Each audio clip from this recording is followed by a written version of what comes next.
Let's say the United States has just plunged into the worst depression in its history and you are the president of those same United States. What do you do? Well, if your name is Herbert Hoover, then you would say something about laissez-faire individualism and do nothing.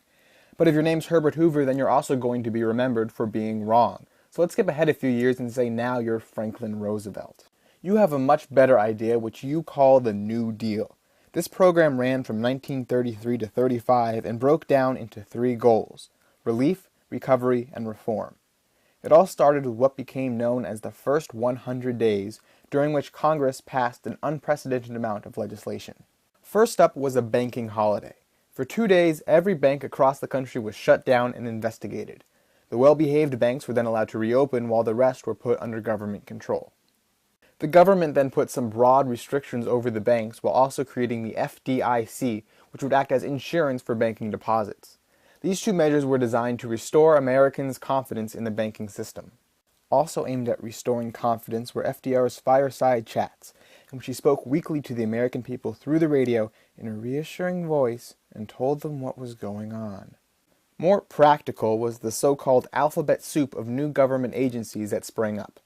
In no particular order, there was the Public Works Administration, which paid people to rebuild roads, the Civilian Conservation Corps, which paid younger people to plant trees, the Tennessee Valley Authority, which built hydroelectric dams in Tennessee, the Agricultural Adjustment Administration, which helped farmers by paying them to not farm, and the National Recovery Administration, which placed productive regulation on industry, just to name a few. But as it turned out, all that wasn't enough. Roosevelt then launched the Second New Deal, which ran from 1935 to 1938.